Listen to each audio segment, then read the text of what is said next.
Terima kasih Anda masih bersama kami dalam Sapa Indonesia Pagi. Saudara, polisi menetapkan ada 3 orang tersangka peredaran dan pemalsuan uang palsu senilai 22 miliar rupiah. 3 tersangka ini ditangkap pada Sabtu lalu saat polisi menggerebek sebuah ruko yang dijadikan perkantoran di Jakarta Barat. Sabtu lalu, polisi menggerebek sebuah ruko wilayah Srengseng, Kembangan, Jakarta Barat yang diduga jadi lokasi penyimpanan uang palsu miliaran rupiah. Dari penggerebekan, polisi menangkap 3 orang dan menyita alat pencetak dan penghitung uang serta uang palsu pecahan Rp100.000 senilai 22 miliar rupiah.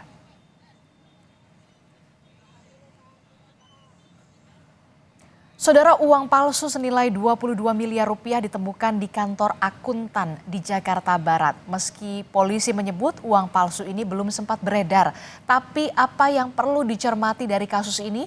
Kita akan membahasnya bersama dengan Kabareskrim Polri di periode 2009 hingga 2011 bersama dengan Pak Ito Sumardi. Selamat pagi, Assalamualaikum Pak Ito. Selamat pagi, Mbak. Waalaikumsalam. Pak Ito, ini kan kita fantastis sekali ya, nilainya bahkan uang palsu senilai 22 miliar rupiah. Walaupun memang di 2023 di Pandeglang, Banten pernah juga ditemukan ada 15 triliun uang palsu. Nah, karena kita melihat ini di perkantoran, kedoknya perkantoran, kemudian juga ada alat pencetak uang, perlengkapannya, bahkan ada pemotong uang begitu ya di Jakarta Barat. Apakah ini bisa dikategorikan sebagai rumah produksi uang palsu yang kemudian sindikatnya ini sudah sistematis sekali? Ya, baik. Terima kasih, Mbak. Pertama adalah tentunya kita belum bisa menyampaikan apa yang terjadi itu dikaitkan dengan jaringan ya, karena saat ini sedang didalami. Kita tahu bahwa kejahatan uang palsu itu adalah merupakan kejahatan yang tidak melakukan tindak kekerasan atau dikatakan non-violence crime ya. Mhm. Tetapi karena tidak menimbulkan korban ya, fisik secara langsung kepada korban. Mhm. Namun demikian kejahatan uang palsu ini kan tentunya akan masuk kepada merugikan masyarakat dan negara dan masuk dalam kategori professional criminal behavior ya. Mhm. Dan ini harus dilakukan orang-orang yang betul-betul paham tentang bagaimana memalsukan uang. Karena ini memang resikonya sangat besar kalau misalnya produknya itu tidak sesuai atau tidak mirip dengan uang yang sebetulnya. Betul. Kemudian kalau pengalaman saya dulu Mbak, saya pernah menangani beberapa kali masalah uang palsu. Ini tentunya kita melihat bahwa terjadinya biasanya di saat-saat memang negara dalam keadaan krisis ya. Mhm. Kemudian yang kedua, pengawasan yang lemah ya, menurut saya dari otoritas yang terkait dengan masalah uang.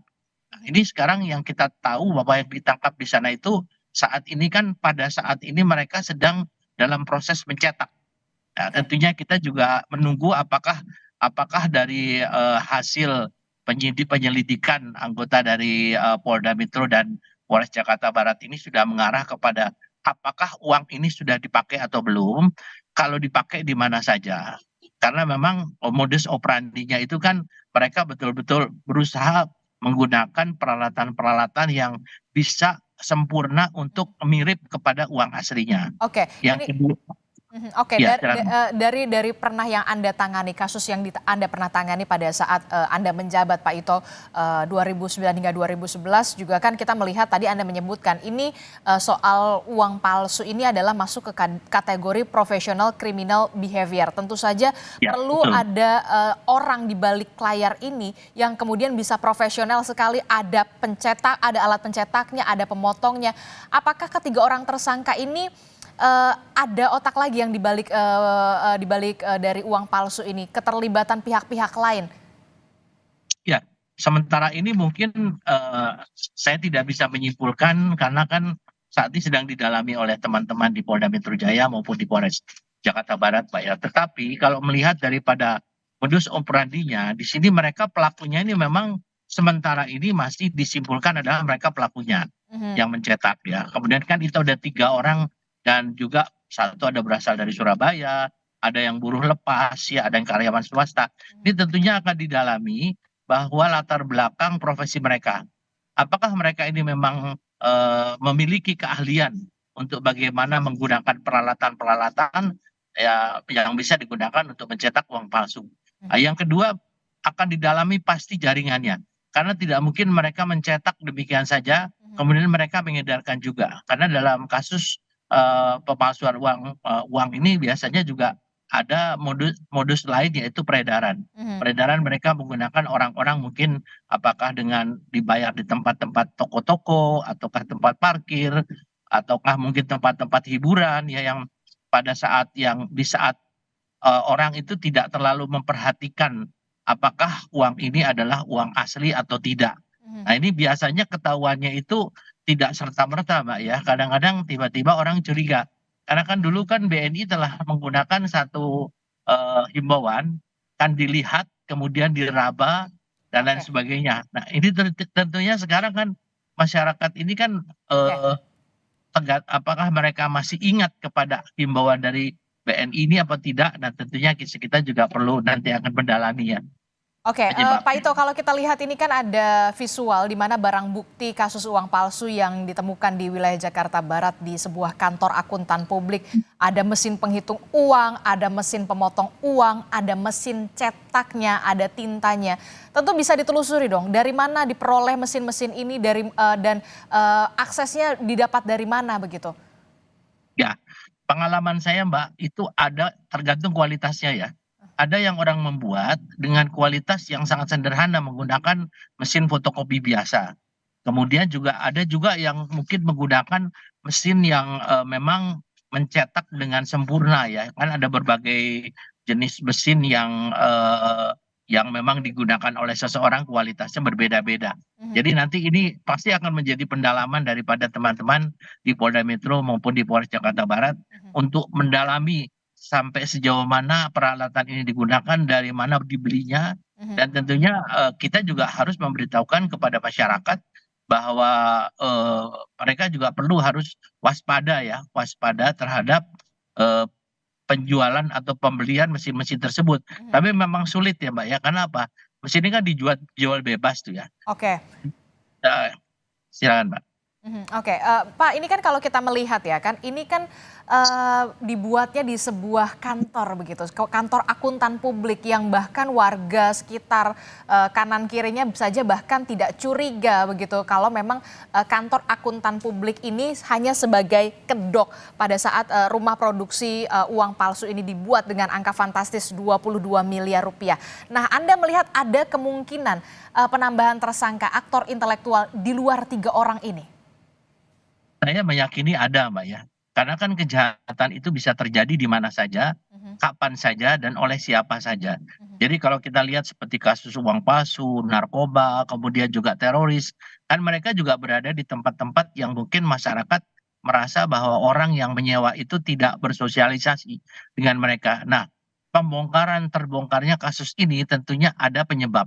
Dan ini tentunya penyidik pun mendapatkan informasi ini apakah ini sudah dari uang yang beredar atau belum, mhm, kemudian bisa saja melakukan informasi dari warga setempat mungkin karena mencurigai ada orang-orang yang tinggal di sana tapi tidak bersosialisasi ya. Tapi kalau saya dengarkan ketua RT-nya mengatakan kecolongan gitu kan. Tapi tentunya polisi juga yang melakukan penggerebekan mereka pasti mempunyai sumber ya, sumber informasi sehingga mereka dapat bergerak. Ya, jadi itu di mana saja bisa terjadi, Mbak, ya. mhm, mhm. Oke, ini kalau juga yang menarik adalah, rumah uang palsu ini kan kemudian dilakukan di sebuah kantor akuntan publik begitu ya, bahkan saya melihat ada, satu mobil, berplat yang kita sudah melihat tadi, bagaimana penyelidikan kasus ini? Tidak hanya dari pihak kepolisian tapi juga, melibatkan juga pihak-pihak lain? Iya, pasti, Mbak, pasti. Karena kan bagaimanapun juga untuk membawa ke ranah hukum harus ada keterangan ahli ya sebagai salah satu alat bukti yang dipersyaratkan di pasal 184 ayat 1 KUHP ya. Kemudian di sini kalau dikatakan di kantor akuntan publik, tadi saya katakan di mana saja bisa terjadi Mhm, dan umumnya pelaku kejahatan ini menyamarkan ya, menyamarkan situasi atau lokasi sehingga masyarakat tidak curiga. mhm, Tetapi ini tentunya sumber informasi yang diperoleh dari, teman-teman di Polres Jakarta Barat ini saya kira yang saat ini menjadi, bahan untuk, penyidik untuk melakukan pendalaman terhadap kasus ini ya, Mbak. Saya kira itu satu hal yang patut kita apresiasi. mhm, Tapi bukan bukan ini saja, Mbak, ya, saya kira mungkin masyarakat juga perlu menyadari dengan uang sejumlah sebesar itu, Mhm. apakah sudah ada yang lolos atau tidak? Betul. Nah, tentunya masyarakat juga perlu untuk apabila menerima uang, kecuali dari bank ya, dari bank. Kalau dari tempat-tempat yang mereka istilahnya ada transaksi, ya transaksi itu tentunya perlu Mencurigakan. diwaspadai ya. Mhm. Saya kira ya kalau memang terjadi pun, kalau tidak tahu kan juga ya itu sudah merupakan risiko. Mhm. Tetapi kalau tahu segera melaporkan kepada pihak yang berwenang Mhm. supaya dilakukan penyelidikan dan juga pengungkapan untuk kasus ini. Itu tentunya harapan kita ya, Mbak, ya. Mhm. Mhm. Kalau kita melihat gitu kan, ini kan di sebuah kantor yang cukup mumpuni begitu, akuntan publik, barang buktinya juga fantastis 22 miliar, alat-alatnya bahkan bisa dikatakan niat sekali begitu ya untuk membuat uang palsu ini, barang buktinya 22 miliar. Apakah Anda melihat ini memang rumah produksi yang memang sudah lama berlangsung untuk produksi uang palsu ini secara sistematis? Ya, saya meyakini ini suatu persiapan yang matang ya, Mbak, ya. Mhm. Pertama lokasinya, Mhm. kemudian peralatannya, Mhm. kemudian pembuatannya, Mhm. dan mungkin saat ini sudah beredar, Mhm. atau mungkin juga mereka sedang mempersiapkan untuk mengedarkan. Mhm. Kan itu betul-betul niat ya, Mbak, ya, karena ada beberapa kasus yang pernah saya tangani, mereka menyelipkan uang misalnya membayar dalam jumlah 100 juta, itu mereka menyelipkan mungkin beberapa di dalam apakah 1 juta atau 2 juta di dalam uang yang asli. Nah, ini perlu diwaspadai juga kalau kita menerima gepokan uang. Mhm. Yang kedua, biasanya mereka juga ada yang namanya barter ya, Mbak, ya. Misalnya dari satu Oh iya, miliar, iya Mas, halo Mas. 1 miliar, kemudian dia akan menukar dengan Hybrid, uang asli 500 iya. juta misalnya. Nah, saya Enggak kira pakai itu yang telemonik Mas, biasa kabelnya dilakukan hilang. salah satu ini, Pak. Mhm. Oke, oke, baik. Ini juga yang kemudian harus diwaspadai. Nah, bagi warga kita yang kaum awam begitu ya, Enggak, kabel headset. bagaimana Kalau mau pakai kemudian Bluetooth kan? bisa melaporkan kemana, ke polisi kah, atau bagaimana jika memang menemukan ada transaksi yang mencurigakan begitu soal uang palsu ini? Itu yang harus dilaporkan tentu kepada pihak berwenang yaitu kepolisian. Kalaupun tidak, kepada misalnya perangkat desa ya atau RT atau RW misalnya nyampaikan kalau ada warga yang kebetulan menyewa, warga asing ya yang menyewa tapi dia tidak melakukan sosialisasi dengan warga sekitarnya. Nah, tentunya meskipun itu dalam bentuk kantor, kita juga mesti apa namanya waspadai kalau ada kantor yang digunakan. Misalnya di sana ada aktivitas yang sampai Iya. malam, Mhm. kemudian ada orang-orang yang tidak dikenal keluar masuk, ya tentunya ini juga menjadi satu kewajiban daripada ketua RT untuk mengecek ada kegiatan apa di sana. Mhm. Ya saya kira mungkin kesadaran ini yang perlu ditanamkan pada masyarakat. Mhm. Selain peduli terhadap lingkungan juga mereka juga diharapkan peduli terhadap kemungkinan-kemungkinan ada peredaran uang palsu. Ini banyak sekali Mbak ditemukan dan saya yakin ini hanya satu tempat ya. Mungkin ada tempat-tempat lain yang belum ketahuan. Oke. Oleh orang karena itu ini sebagai satu peringatan ya bahwa kemungkinan itu terjadi juga di tempat lain. Mhm. Kan ada yang dari orang Surabaya kalau nggak salah itu harus ditelusuri, di-profiling, apakah kerjanya dia di Surabaya itu apa, mungkin saja mereka juga yang 3 orang ini pernah terlibat dalam kejahatan, pemalsuan uang ya, sehingga kan biasanya begitu, Mbak, residivis ini makin lama dia Mhm. makin profesional untuk membuat uang palsu. Nah, Mhm. ini pasti polisi akan mendalami juga latar belakang daripada para pelaku ini ya, Mhm. sebelumnya, demikian, Mbak. Oke, ini yang kemudian benar-benar harus diselidiki soal profiling juga dari para pelaku yang memang sudah ditangkap begitu. Bahkan juga sempat berusaha untuk kabur, Pak. Kalau tadi saya melihat pernyataan dari beberapa orang saksi sebelum ditangkap begitu ya dari polisi. Nah, ini kalau misalkan terakhir, Pak, momen-momen seperti apa biasanya peredaran uang palsu ini marak? Misalkan begitu ya, ketika mau hari raya atau ketika mau pesta demokrasi begitu, hajatan besar negara begitu. Anda melihat ada nggak momen-momen yang biasanya nih uang palsu ini beredar begitu luas atau begitu cepat? Yang Ya kemudian pasti, Mbak. dimanfaatkan oleh Ya. para tersangka ini? Ya pasti Mbak, yang paling dekat ya, atau paling apa istilahnya memungkinkan, menurut pengalaman saya biasanya dilakukan pada saat, awal gajian ya, di mana orang belanja.